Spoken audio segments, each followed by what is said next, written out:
No ar, Brasil ODS, um programa que mostra, divulga e debate o terceiro setor, dando voz à solidariedade e construindo a cidadania.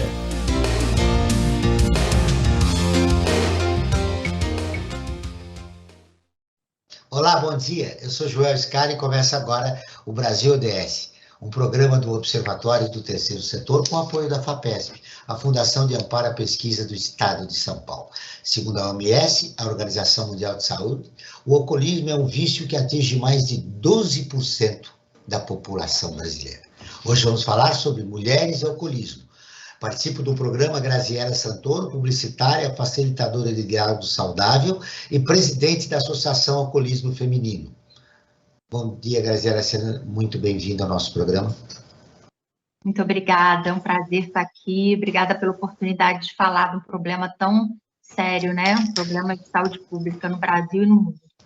Edmilson Antunes, antropólogo, professor da Escola de Artes e Ciências e Humanidades da Universidade de São Paulo. Ele também é professor da Escola de Enfermagem da USP São Paulo, USP Leste, e da Escola de Enfermagem de Ribeirão Preto, da Universidade de São Paulo.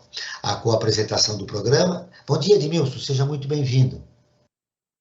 Bom dia, Joel, bom dia a todos. Obrigado aí pelo convite, prazer estar com vocês. A co-apresentação do programa é de Frank Valverde, que também trará os destaques do site do Observatório do Terceiro Setor. Você vai conferir as notícias do mundo com a repórter Maíra Lopes, direto de Nova York. Bom dia, Franklin.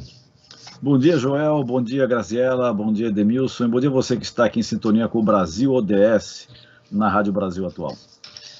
O destaque da semana, Franklin. Antes de falar do destaque, falar também que os objetivos de hoje, do programa de hoje, os Objetivos de Desenvolvimento Sustentável, são de números 3 e 5, que é saúde e equidade de gênero, que visa o quê? Segurar uma vida saudável e promover o bem-estar para todos e todas em qualquer idade. E alcançar igualdade de gênero e empoderar todas as mulheres e meninas. Isso é fundamental para as sociedades atuais, né? E também acrescentar que os Objetivos do Desenvolvimento Sustentável, ou seja, as ODS, como são chamadas, são parte da Agenda 2030 da ONU, um pacto global por um mundo mais justo e mais sustentável, Joel. E o destaque que eu quero dar para o programa de hoje, já que a gente está falando de um mundo mais sustentável, mais justo, é com relação a esse aumento que nós vamos ter aqui em São Paulo, porque já tivemos aqui em São Paulo, que é o aumento da energia elétrica, né? O aumento foi de 12,4%, né, aprovado pela ANEEL, Agência Nacional de Energia Elétrica, sendo 18 e pouco por cento para alta tensão e 10,15% para baixa tensão. Ou seja, a situação econômica já não estava muito boa para a população paulista, vai complicar ainda com esse aumento da energia elétrica, Joel. Ou seja, aumenta a energia elétrica e abaixa a gasolina. Tira de um lado e coloca do outro. Será que a população vai refletir isso nas eleições? A população vai perceber o que está acontecendo com esse país nas próximas eleições? Eu acredito que sim, né, João? A maioria a gente tem visto nas últimas eleições, praticamente todas, as pessoas votam com o bolso mais do que com a cabeça, né? Ou seja, se a situação econômica está ruim, isso vai pesar demais na hora de decidir o seu voto. E realmente a gente voltou a ter inflação, coisa que a inflação alta, acima de 10%, coisa que há décadas, podemos dizer, não existia no Brasil. Dados do relatório da Plataforma de Vigilância e Saúde indicam que entre abril e maio de 2022 houve um aumento de 12,7% no consumo de álcool por mulheres. Muito bem, eu quero ouvir da nossa convidada, que além dos problemas decorrentes da pandemia, que aumentou o consumo de álcool para todas as pessoas que ficaram isoladas, quais seriam as possíveis causas desse aumento, Graziela? Olha, na verdade, eu acho que ele revelou muito o consumo de álcool entre as mulheres. Eu acho que havia muitos casos, né, de subnotificação e as questões emocionais, né? As mulheres, as pesquisas apontam, né, que as mulheres bebem por questões emocionais. E nós sabemos que durante a pandemia, muitas sofreram, né? Aumentou também o número de mulheres em situação de violência, né? A questão que vocês acabaram de falar, né? A questão da inflação, né? Do dinheiro não está valendo nada, né? Mulheres que são mães solo, donas de casa, precisam trabalhar, cuidar dos filhos, muitas vezes sozinhas, né? Eu acho que isso tudo contribuiu. Toda questão que mexe com o emocional da mulher leva a essa, pode levar, né, essa mulher a consumir ou aumentar o consumo de álcool, né, que é uma droga lícita que está super disponível aí em qualquer lugar, até por delivery, né? Edmilson, quais são as razões desse aumento do consumo de álcool pelas mulheres? Então, acho que eu vou na mesma linha aí da colega. Eu acredito que, de fato, a pandemia, né, se nós levarmos em conta essa situação que vivemos já há mais de 2 anos, isso, de fato, gerou, né, certamente, mais que problemas emocionais, problemas que, de uma certa forma, afetam, né, já afetavam as mulheres, e eles se potencializaram nesse contexto da pandemia, né?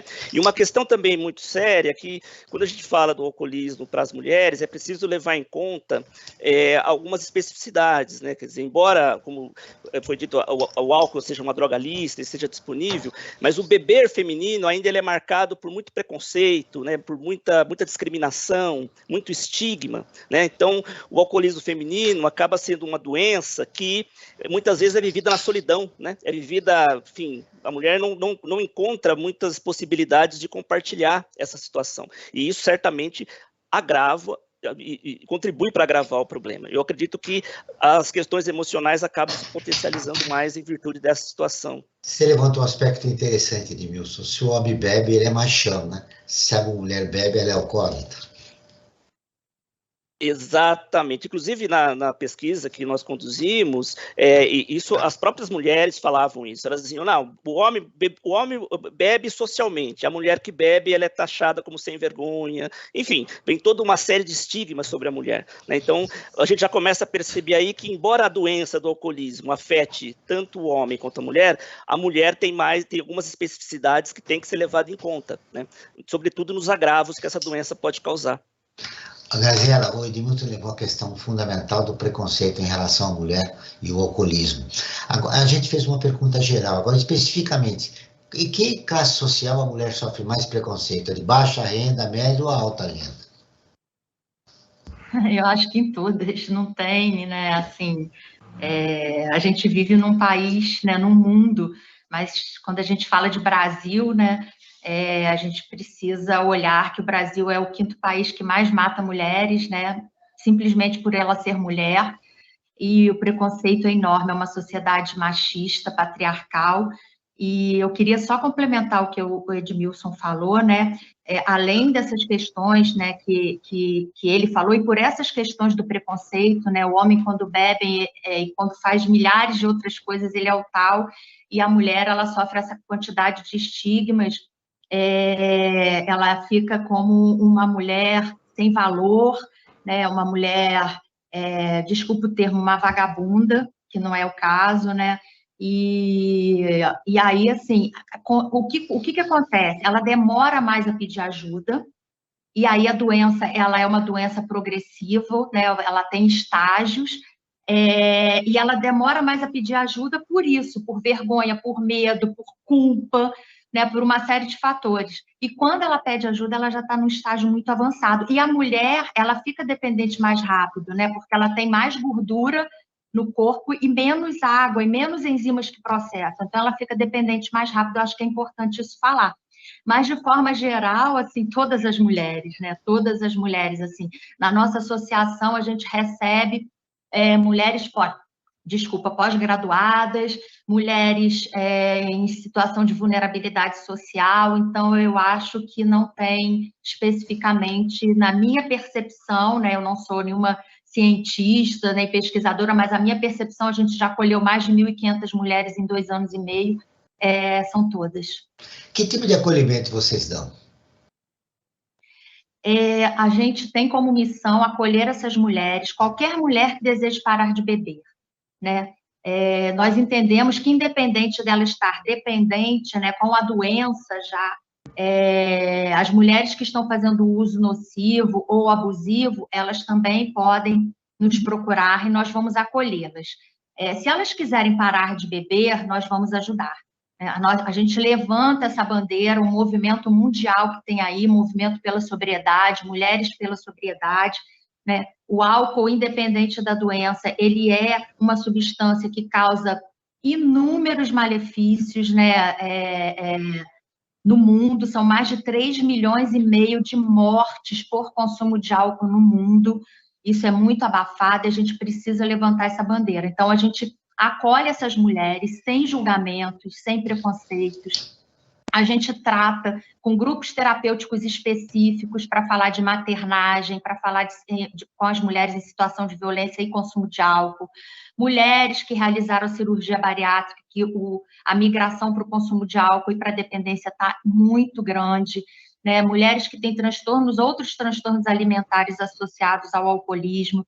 A gente trata, a gente tem um grupo específico para ajudar a comunidade LGBTQIA+, tratamos da questão de raça, tratamos da prevenção de recaída. Então, são vários grupos terapêuticos que elas podem participar de forma gratuita, além das reuniões de partilhas, que tem sempre uma profissional, uma psicóloga ou uma conselheira no final, fazendo o fechamento da reunião dessas partilhas. A gente tem equipe de psicólogas, estamos montando a nossa equipe de psiquiatras, e o nosso trabalho ele é 100% virtual.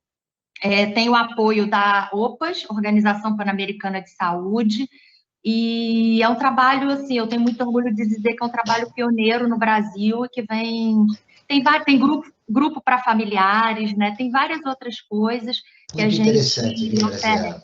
E no decorrer do programa, até o final, você pode dar o seu endereço para que as mulheres que conheçam alguém ou tenham um consumo de álcool alto, possam buscar ajuda na tua associação.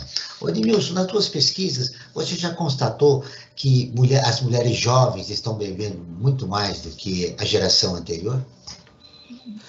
Olha, acho que dentro dessa questão do alcoolismo é bem interessante essa questão, porque ela coloca, mais uma vez, né, você tem um alcoolismo como uma doença, enfim, né, que inclusive o DSM-4, a própria OMS reconhece como o alcoolismo como uma doença. Entretanto, existe algumas especificidades, nós chamamos de alguns marcadores sociais, classe social, gênero, e entre eles o geracional, né?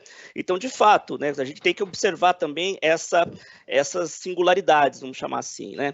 Então, de fato, as mulheres, digamos assim, mais jovens, né, talvez até pela disponibilidade, enfim, pela maneira, né, como se dá a socialização, porque também é preciso reconhecer que o uso do álcool, ele é um ato social, né? O ato de beber é um ato social, ou seja, é marcado pela socialização, pelo compartilhamento, né, de valores, de códigos, enfim. Então, a juventude, né, certamente, numa fase da vida muito mais aberta a essas experimentações, ela pode estar mais sujeita, sim, a ter um acesso, a ter um consumo, digamos assim, né, até mais potencializado do que outras fases da vida, o que não quer dizer que essa questão não apareça, né?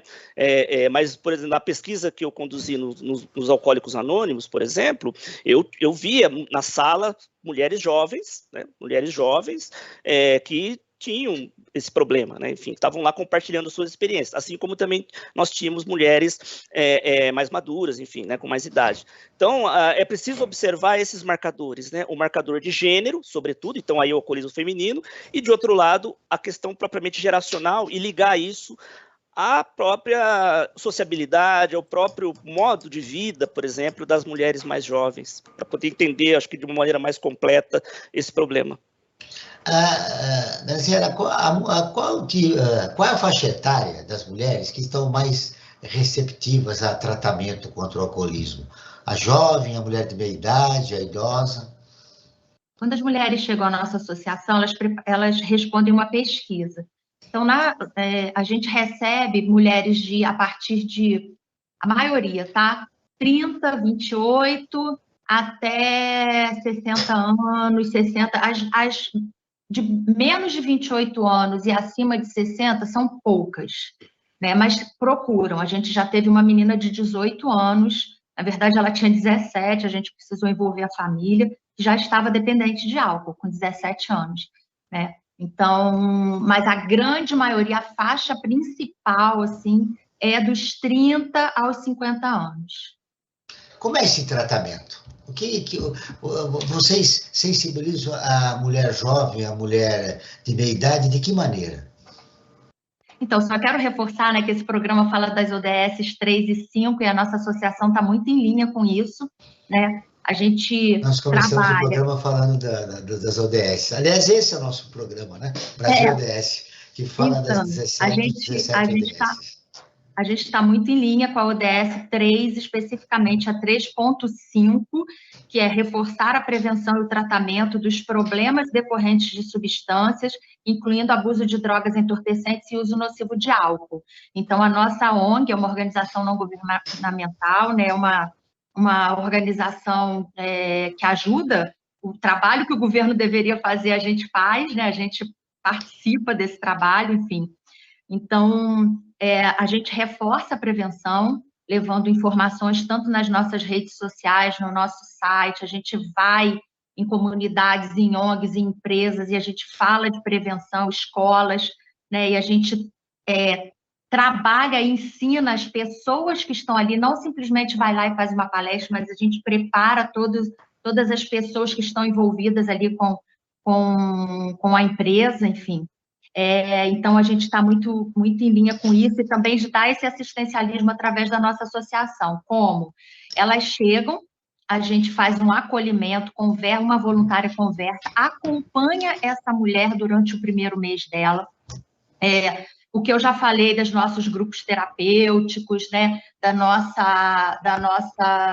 das nossas reuniões de partilha, a gente trabalha com que é chamado de combo de recuperação. Então, a gente fala para ela, olha, é muito importante que você procure uma psiquiatra, de preferência mulher, a gente é muito rigorosa com isso, né? Não desmerecendo de forma nenhuma os profissionais homens, mas a gente orienta para que seja procurada uma profissional mulher com especialização em dependência química, porque existem muitas outras doenças mentais associadas ao alcoolismo na mulher, principalmente a depressão. Então, não adianta ela querer parar de beber se ela tem uma depressão associada, é mais difícil, né? Então, questões como doenças como bipolaridade, transtorno de ansiedade, isso tudo, né, tá ali no bolo do alcoolismo com a mulher. Na mulher, né? Exatamente.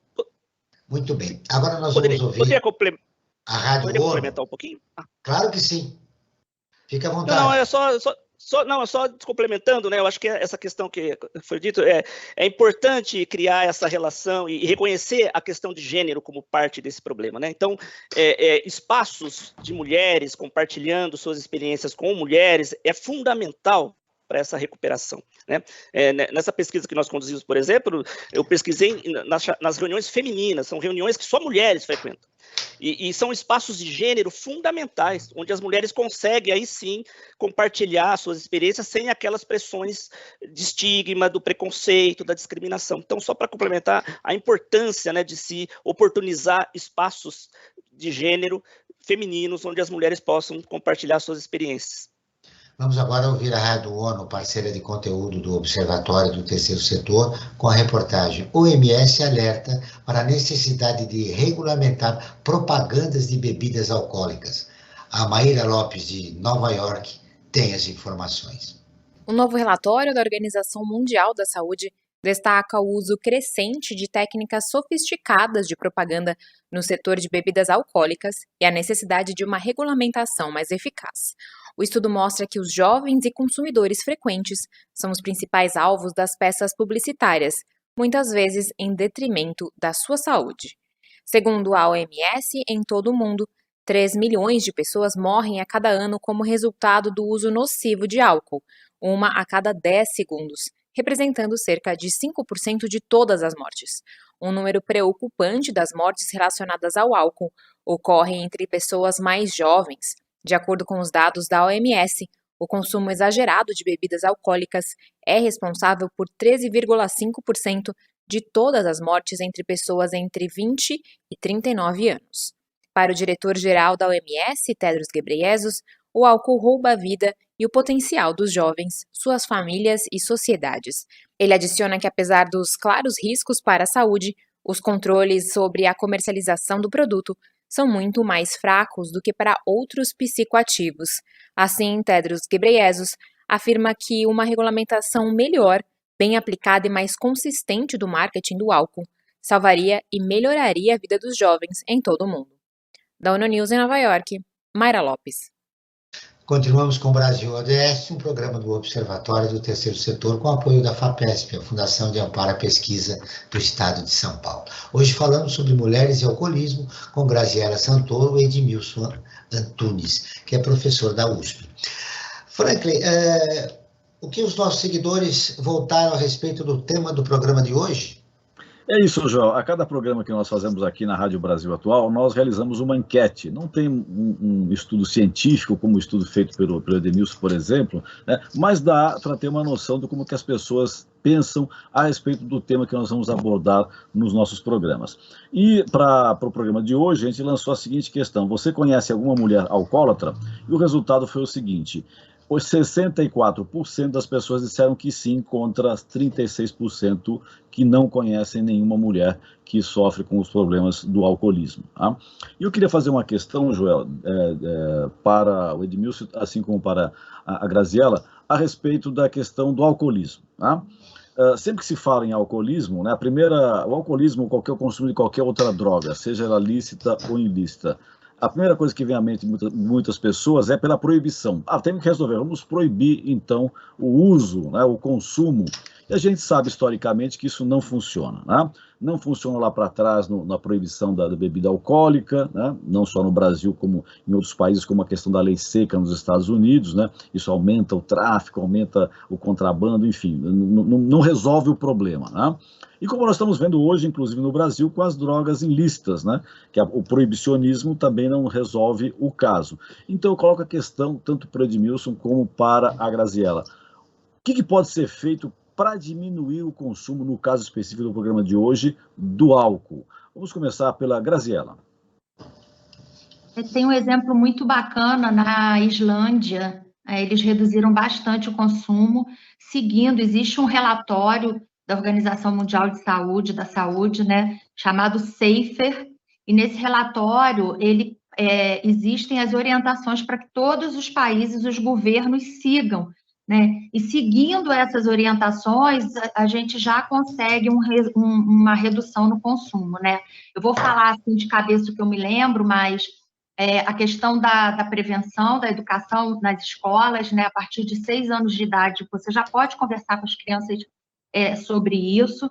Eles também fizeram um trabalho no contraturno, né? Então, atividades físicas para essas crianças, para que elas possam, crianças jovens, né, adolescentes, pré-adolescentes, possam ter a sua agenda cheia de atividades. Né? Existe um horário para que os bares fechem.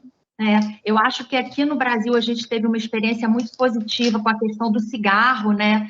A gente precisa seguir esse caso, o que foi feito para os cigarros, né, a gente precisa replicar aqui no Brasil, acho que no mundo, né, mas aí estou falando aqui do nosso país, né, e pegando esse relatório, né, o relatório ele fala, olha, bairros em que tem bairros em que tem vários bares e distribuidoras de bebida, a violência aumenta, e a violência aumenta por conta do consumo, né? Então, não dá para ter um bar colado no outro, né? Precisa ter um distanciamento, isso precisa virar lei, né? Quanto mais distante tiver um bar do outro, e com horários específicos de abertura e de fechamento, não é virar madrugada bebendo, né?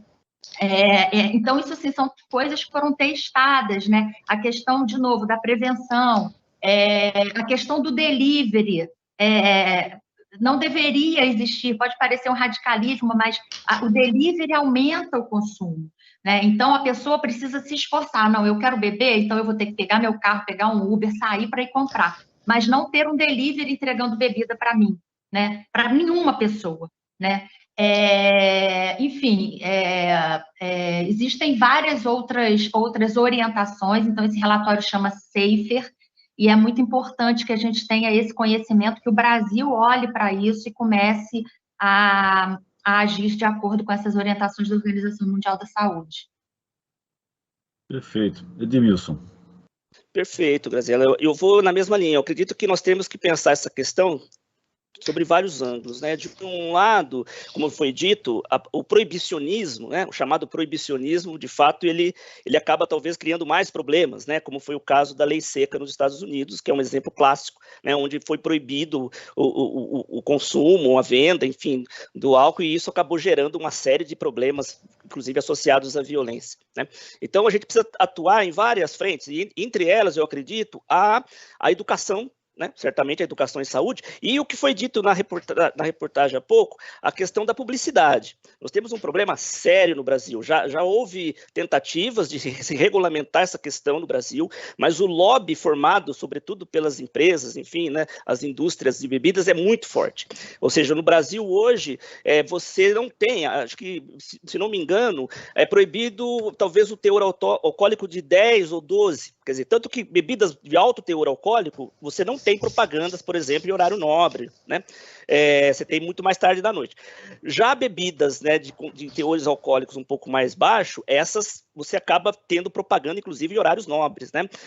E é preciso regulamentar isso. Havia uma proposta de se baixar a gradação para meio, né? Meio grau, né? O que praticamente impediria propagandas em qualquer horário, né? Considerado nobre, assim, que crianças estão na sala, enfim, vendo televisão. Mas isso não passou. Então, nós temos um problema sério aqui no Brasil. Em outros países, essa regulamentação existe, como foi dito, né? Na França, inclusive, por conta da chamada Lei Evian, uma lei, se não me engano, dos anos 1990, foi criada uma regulamentação para que as garrafas, enfim, de bebidas alcoólicas tenham lá um selinho da mulher gestante com uma tarja, ou seja, já alertando para os agravos que o uso do álcool, por exemplo, na gestação pode causar. Então, a gente precisa avançar, eu acredito também nessa linha. E além, claro, de falar com as crianças, e sobretudo com os pais, né? Os pais precisam falar para as crianças e precisam ser orientados como falar com os filhos sobre bebidas alcoólicas. Como eu disse anteriormente, as experimentações, né? No passado era muito comum, né? Crianças bebendo a chamada sangria, né? Que era um vinho diluído com água. Quer dizer, imagine só, né? Isso no passado existia. Então, nós precisamos criar mecanismos de alerta, de educação e saúde, que possa justamente mostrar para a população que o uso do álcool, feito de uma maneira sem nenhum controle, ele pode certamente gerar agravos. Agora, de fato, o proibicionismo por si só não me parece uma boa solução. O relatório Luz de 2022, sobre a Agenda 2030, a pandemia aumentou a exposição de fatores de risco com o uso do álcool. Nos últimos 3 anos, não houve políticas governamentais de controle adequadas. Cresceu a propaganda de álcool em diversos meios e também a venda desregulada em aplicativos, como já disse aqui uma dos nossos entrevistados. O consumo abusivo de bebidas alcoólicas aumentou mais de 18% em 2021. Bom, o Edmilson já adiantou alguma coisa, Graziela, mas o que pode ser feito diante desse cenário? Eu acho que é isso que ele falou, né? É muito importante que também a gente tem no Brasil, né? Menores de idade, menores de 18 anos não podem consumir. Parece que essa lei não existe, né? Por mais que seja né? É uma proibição, mas eu acho que a proibição precisa ter uma lógica, a pessoa precisa entender, né? E aí, de novo, né? A gente falar essa educação, né? Para que as crianças, né? Eu acho importante falar com os pais, mas veja só, se uma criança está na escola e na escola eles falam, olha, o cigarro causa câncer disso, câncer daquilo outro, nananã. A criança chega em casa, se a criança vê o pai ou a mãe fumando, fala, papai, mamãe, por que você está fumando? Né? Porque o cigarro causa, e a criança é muito questionadora. E quando você ensina para ela desde pequena, ela vai crescer com aquela informação, ela precisa entender por que ela não pode utilizar. Né? E o álcool a mesma coisa, né? E o que acontece é justamente o contrário, são os pais incentivando E a escola, né, não... E aí o governo também, a gente precisa, né, as organizações também não governamentais, enfim, cada vez mais levantar essa bandeira, né? Porque o álcool, ele causa, não estou falando da dependência, não estou falando da doença, do alcoolismo, mas ele causa mais de 8 tipos de câncer, inclusive câncer de mama, né? Ele potencializa essas questões de determinados tipos de câncer, ele causa doenças cardíacas, ele causa doenças hepáticas, né? Ele causa osteoporose, né? O álcool, ele potencializa as violências, né? O abusador, ele vai ser sempre violento, vai ser sempre um abusador, mas o álcool, numa relação abusiva, ele torna o abusador mais violento e a mulher mais vulnerável, né? E acidentes de trânsito, inúmeros acidentes de trânsito com mortes, né? A maioria das mortes evitáveis no mundo são causadas por consumo de álcool, né? Então, a gente precisa começar a falar sobre isso, principalmente, no meu entendimento, nas escolas com as crianças desde pequenininhas. Esse é um destaque importante, né? Conversar com as crianças nas escolas, sensibilizando como evitar o uso, o consumo de bebidas alcoólicas, mas aí esbarra no aspecto cultural que o Edmício citou, viu, Graziela? Quando existe um hábito nas famílias que passa de geração para geração. Ele falou o Frank falou do vinho, né? Não, aliás, o Edmilson falou do vinho, sangria. Na sangria. Sangria, né? E existem outras, né? O vinho, ou mesmo a cerveja, que passa de geração para geração, e que a criança e que a própria família incorpora aquilo como algo saudável, né? Porque faz parte da interação familiar. Como combater isso? Então, eu venho de uma família de alcoolistas, né? Eu sou uma alcoolista, eu não consumo álcool há quase 14 anos. A minha mãe era alcoolista, meus primos alcoolistas, dependentes de álcool e outras drogas, cocaína, principalmente. E eu cresci nesse ambiente, né? Acreditando que aquilo ali era um ambiente saudável. Né? Na minha família, por estar num ambiente extremamente disfuncional e num ambiente em que pessoas estavam também muito doentes, né? Eu fui criada com exemplos muito ruins, né? Não tenho amor e gratidão enorme pelos meus pais, já entendi a minha história familiar e já perdoei, né? Mas eu acho que o conhecimento, tem uma frase aí, né, sem querer ser, enfim, conhecimento é poder. Então, eu acho que é claro que as famílias precisam, né? Tanto é que o nosso tratamento, quando a gente acolhe uma mulher, a gente acolhe a família dela toda, porque a família inteira precisa se tratar. E provavelmente, até nas nossas pesquisas, mais de 90% das mulheres que responderam a nossa pesquisa afirmam que vem de família de pessoas que consumiam álcool, mais de 90%. Né? Então, a gente envolve a família para que elas sejam orientadas e para que elas entendam sobre todo o malefício, toda essa questão que vem de geração em geração. Eu me sinto privilegiada de poder, eu falo de brincadeira, romper uma maldição hereditária, né? Mas acaba que é isso, porque vem desde o meu bisavô, que era um traficante de bebidas em Salvador, né? Na época da Lei Seca. Né? Então, isso vem de geração em geração. E eu agora, com conhecimento, né, eu posso mudar as próximas gerações. As minhas filhas sabem a minha história toda. Né? As minhas filhas têm o conhecimento que eu não tive. Mas mesmo elas, na época que eu bebia, né, elas já se incomodavam com aquilo. Né? Então, eu acho que, de novo, se na escola... Né? Não estou querendo botar essa responsabilidade toda na escola, eu acho que tem que ter, né, propaganda na televisão, em todos os meios de comunicação, falando dos malefícios, mas, mais uma vez, na escola, se a criança, desde pequenininha, como é feito com cigarro, ela é orientada e é mostrado para ela. A gente tem um projeto em parceria com a UFMG, né, a Universidade Federal de Minas Gerais, com a doutora Ana Brunialti, que chama Um Copo no Corpo. Então, a gente está preparando ainda, a gente vai nas escolas e mostra todo o trajeto que o álcool faz no sistema nervoso central, a gente fala de todos os malefícios, depois tem uma gamificação e depois tem um bate-papo com essas crianças de 11 a 13 anos. né? E essas crianças são questionadoras. Elas vão levar para dentro da casa esses questionamentos. Esse seu depoimento é muito importante. Como você conseguiu sair dessa situação do vício do álcool? Então, a minha mãe já tinha parado de beber, porque ela teve câncer de mama, né? E ela só parou de beber quando ela teve o câncer, infelizmente, né? E aí eu estava no auge do meu alcoolismo, fui morar com ela, com as minhas filhas, porque eu tinha passado por um episódio em que eu tranquei as minhas filhas dentro de casa, eu morava sozinha, já estava separada, eu tranquei as minhas filhas dentro de casa e fui para a rua beber, elas eram pequenininhas, uma tinha 3 anos, a outra tinha 6, né? E eu jurei para mim e para elas que eu voltaria, quer dizer, já era um absurdo, o conselho tutelar já tinha que ter feito alguma coisa, mas enfim, e já foi um absurdo eu ter trancado elas dentro de casa e eu não voltei, né? Eu voltei no dia seguinte, totalmente alcoolizada, sem lembrar do que eu tinha feito, e aí eu pedi a minha mãe socorro, eu realmente ali, eu estava numa situação muito ruim, eu pedi ajuda à minha mãe, e a minha mãe, coitada, ela falou, vem morar comigo, né? E era tudo que eu queria,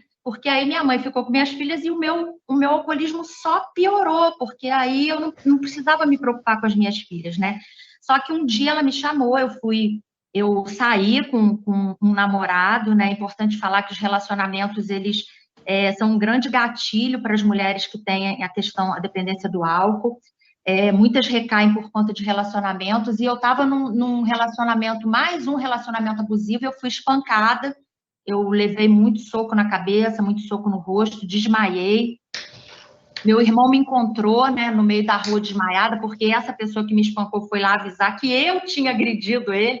E aí o meu irmão me encontrou na rua desmaiada e me levou para casa, e minhas filhas me viram chegar, machucada, ensanguentada, e aí a minha mãe, eu dormia, eu misturava álcool com remédios, né, antidepressivos, calmantes, eu fazia um coquetel louco, e aí no dia seguinte a minha mãe muito sabiamente esperou eu acordar, né, antes que eu voltasse a beber, ela falou, olha, você vai procurar ajuda, você é uma alcoólatra, que na época ainda falava alcoólatra, né, ela falou, você é uma alcoólatra e você vai procurar ajuda, porque se você não procurar ajuda, eu vou te botar para fora de casa. E aí eu acordei, porque eu vivia meio que em Nárnia, assim, era uma abdução total mental, né? E eu ainda pensei assim, eu vou para casa do meu namorado e ela vai ficar com minhas filhas. Ela falou, olha, eu vou te botar para fora com as suas filhas. Você vai embora daqui com toda a dor no meu coração, você vai embora daqui com as suas filhas.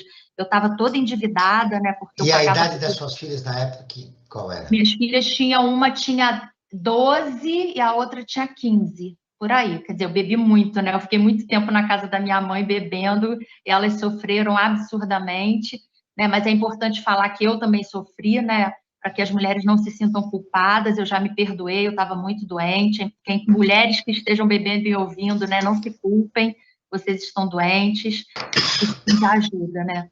Mas isso é muito importante, o teu depoimento, porque isso vai ajudar muitas mulheres e jovens a saber quais as consequências da utilização excessiva do álcool. Edmilson, é um aspecto de estímulo ao consumo do álcool na sociedade.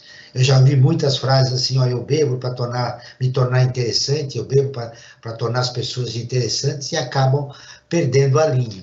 Como evitar isso? Sim. A partir do depoimento dado pela Graziella. Sim, o depoimento da Graziella é muito importante, muito potente, né, muito marcante, e de uma certa forma, enfim, materializa bem, né, o drama e o grave problema que é o alcoolismo, né. Muitas histórias de vidas que eu ouvi também durante a minha pesquisa, também eram relatos de partilhas, né, relatos de violência, de perdas na família, porque há uma questão que tem que ser ressaltada: o alcoolismo, o álcool, né, ele tem os seus agravos no corpo físico, né, os problemas que pode ocorrer, tanto do ponto de vista físico quanto mental, mas também tem agravos no que a gente chama do plano plano moral, vamos chamar assim, né, que tem a ver com a família, com as relações de trabalho, enfim, o papel social de mãe, né, a questão da maternidade, é uma série de questões sociais que também são afetadas, né, quando o uso do álcool ele já está num nível que pode representar um agravo e um problema. Então, essa dimensão física e moral, elas precisam ser abordadas conjuntamente, né, e a história, a vivência da Graziella, acho que é fundamental. Agora, em relação ao que você me colocou, de fato, o uso do álcool é um ato social, né, então as pessoas, elas bebem para se relacionarem, né, e é muito curioso isso, né, porque se você vai numa festa e bebe de forma, um uso considerado abusivo, por exemplo, nem sempre esse uso é censurado. Agora, se você chega num bar sozinho e bebe a mesma quantidade de bebidas, certamente as pessoas vão te olhar de forma estranha, ou seja, o álcool está muito regado, né, está muito envolvido com a sociabilidade. Então, as pessoas muitas vezes bebem certamente para isso, para chamar atenção, com uma questão de potencializar uma certa autoestima, o que, de fato, somente vai agravar o problema, né, muitas vezes, né. Então, é preciso, acho que, abordar a questão do uso do álcool, levando-se em conta a sua dimensão social. Claro que a questão física, orgânica, ela é fundamental e tem que ser tratada, como muito bem colocou a Graziella, mas também é preciso abordar essa outra dimensão que envolve o aspecto que nós chamamos de relacional, né? O âmbito relacional que está envolvido também aí na questão do uso do álcool. E concordo plenamente com o que a Graziella falou, acho que a família é uma esfera fundamental. Numa pesquisa anterior que eu fiz, uma expressão muito usada pelos membros dos AAS era que o alcoolismo era uma doença da família, né? Eles definiam o alcoolismo como uma doença da família. Afeta o indivíduo, mas ela também afeta todos aqueles que convivem com esse indivíduo. Então, a família também tem que ser abordada, tem que ser também cuidada dentro desse problema que é muito complexo. Ana, você está acompanhando o Brasil DS, um programa do Observatório do Terceiro Setor com apoio da FAPESP e a Fundação de Amparo à Pesquisa do Estado de São Paulo. Hoje falando sobre mulheres e alcoolismo com Graziella Santoro e Edmilson Antunes. Você quer ficar informado sobre projetos, causas sociais e direitos humanos? Ouça agora o meu companheiro Frank Valverde. Você deve, para fazer isso que o Joel disse, seguir o Observatório Terceiro Setor nas redes sociais e acompanhe informações do Brasil e do mundo. No Instagram é @Observatório 3 Setor, o 3 em numeral. No facebook.com/Observatório 3 Setor, o 3 também em numeral. Nossos programas de rádio também estão disponíveis no canal do Observatório e no YouTube.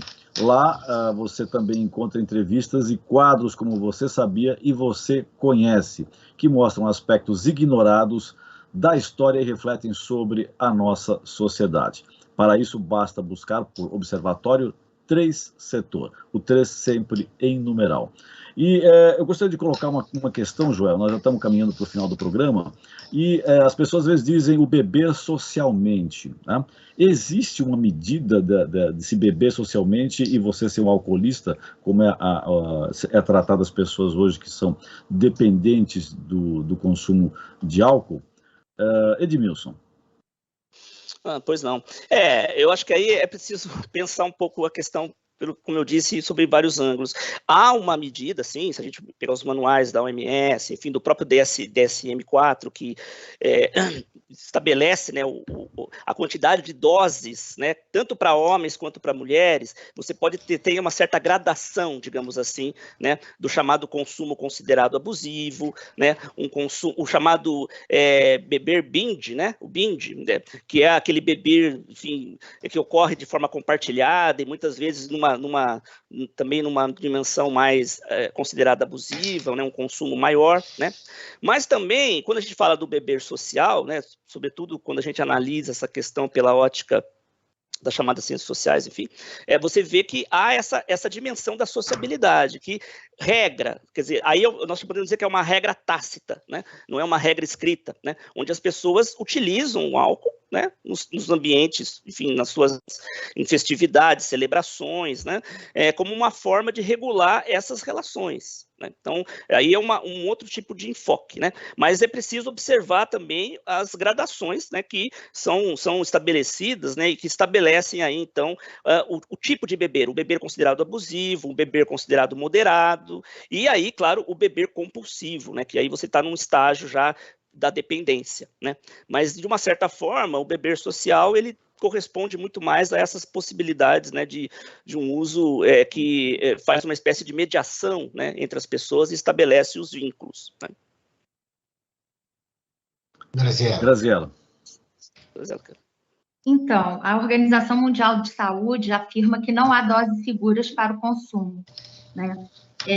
Mas também existe, né, uma orientação de até 30 gramas por dia, que seriam 3 copos de chopp, 2 latinhas de cerveja, uma dose de uísque, uma dose de uísque tem 27 gramas, então já seria por dia, né?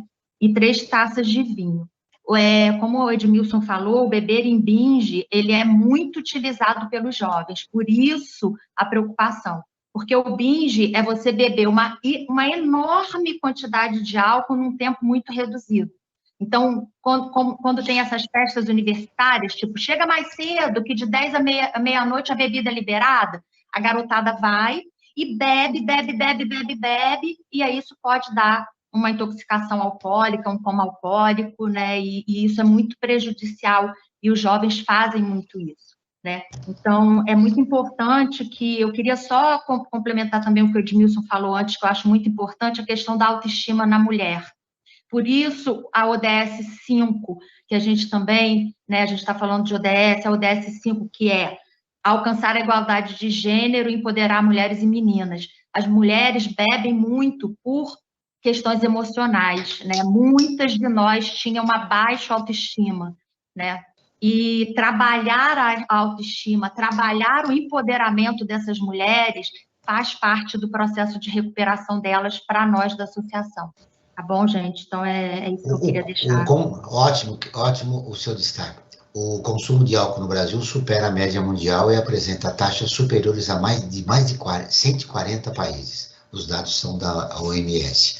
O número de óbitos totalmente atribuíveis ao álcool entre mulheres aumentou 23% em um ano, entre 2019 a 2020. As informações são do Panorama 2022 sobre álcool e saúde dos brasileiros, do Centro de Informações sobre Saúde e Álcool, o CISA. É um dado alarmante, Edmilson. Certamente, certamente. E o que mais chama atenção é que, embora os dados mostrem isso, mas o que a gente nota, como a gente já observou aqui, a Graziela também reforçou, por conta do estigma, do preconceito, muitas vezes essas questões acabam não se publicizando, né? As mulheres demoram para buscar ajuda, não encontram espaços onde elas possam compartilhar, né, as suas experiências, todo esse drama que é vivido em torno do alcoolismo, né? Então, é um problema muito sério, né? E muitas vezes as pesquisas subnotificam, né? Quer dizer, não subnotificam porque as mulheres não se sentem mesmo à vontade para assumir, né, que tem esse problema, que são doentes, enfim, há muito estigma ainda, né? Nós vivemos numa sociedade, como a Graziela reforçou anteriormente, patriarcal, né, uma sociedade patriarcal, e esse problema no alcoolismo é muito sério, porque as mulheres, elas são muito discriminadas, né, tanto no sentido de reconhecer o problema, né, no uso do álcool, mas também no tratamento, né, na pesquisa que eu realizei dentro dos Alcoólicos Anônimos, muitas mulheres reclamavam, né, reclamavam de assédio, reclamavam de brincadeiras sexistas, reclamavam que elas não conseguiam, numa sala mista, né, com a presença de homens, elas não se sentiam à vontade, e muitas deixaram de frequentar os Alcoólicos Anônimos por conta disso, né? Então, os espaços de gênero, né, as chamadas reuniões, por exemplo, femininas, como eu trabalhei, são essenciais, eu diria, porque conseguem, né, pelo menos oportunizam, né, essa possibilidade para as mulheres compartilharem as suas experiências sem essas pressões todas que as relações de gênero, as chamadas assimetrias de gênero, né, que estabelece uma espécie de hierarquia entre homens e mulheres no uso de bebidas alcoólicas e no tratamento, acarretam. Nós já entramos no último bloco do nosso programa. Frank, em 2 minutos você conseguiria dar as informações importantes que você tem a respeito do observatório, dos seus seguidores?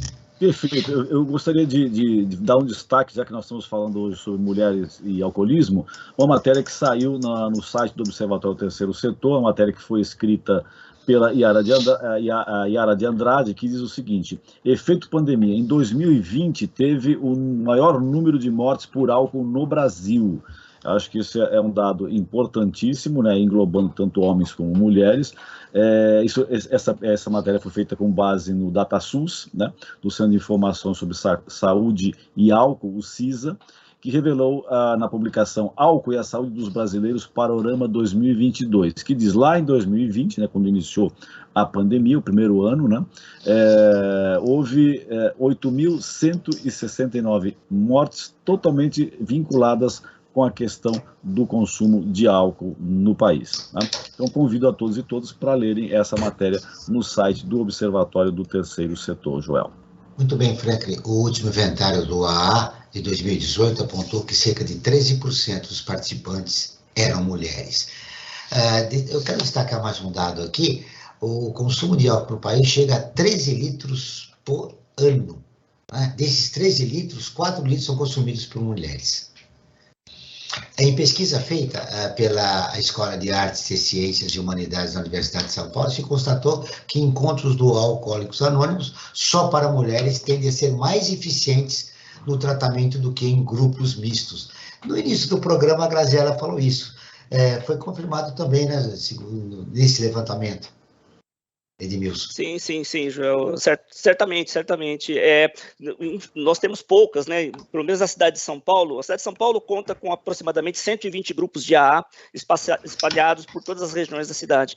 E apenas 2 grupos, pelo menos até o momento que nós pesquisamos, oportunizavam e ofereciam reuniões só de mulheres. Então, veja que é muito sério, quer dizer, você não tem esses espaços, né? Mesmo dentro do próprio AA, que, enfim, tem as suas especificidades, né? A sua importância. É uma irmandade, como se diz, bastante reconhecida no tratamento e no cuidado do alcoolismo, né? Mas mesmo dentro, no seu interior, há uma certa dificuldade também em se admitir esses espaços, né? Só de mulheres.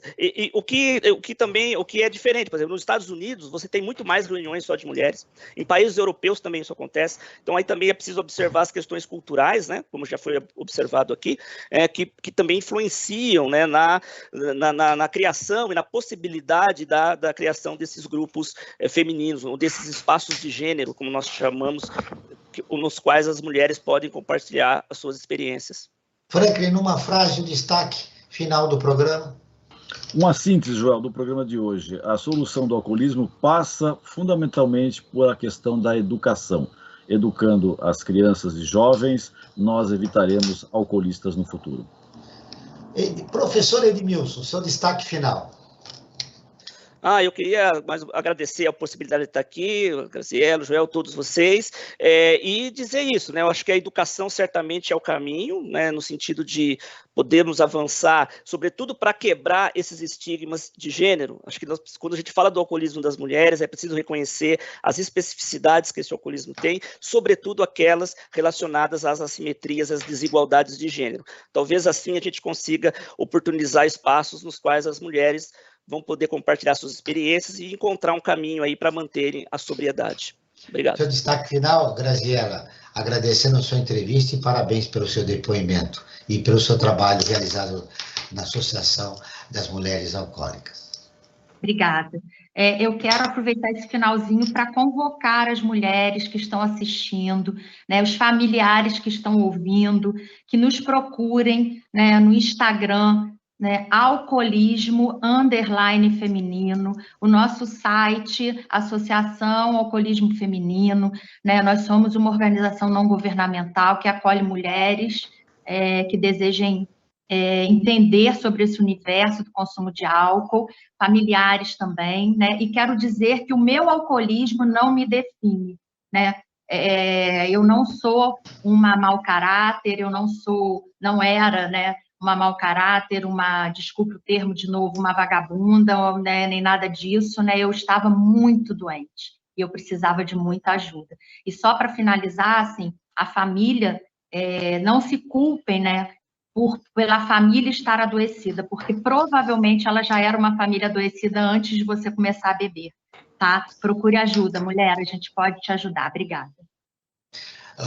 O Brasil ODS está terminando. Eu agradeço a presença de Graziela Santoro, publicitária, facilitadora de diálogo saudável e presidente da Associação Alcoolismo Feminino. Edmilson Tunes, antropólogo, professor da Escola de Artes, Ciências e Humanidades da Universidade de São Paulo. Ele é também professor na Escola de Enfermagem aqui da USP Leste e da Escola de Enfermagem da USP Ribeirão Preto. Esse programa foi produzido pela equipe do Observatório do Terceiro Setor. Na próxima terça-feira, às 9 horas, acompanhe o nosso programa Perspectiva, sempre com assuntos importantes da atualidade. E ficamos por aqui, sempre na luta por uma sociedade mais justa, solidária, sustentável e tolerante. Até o próximo programa.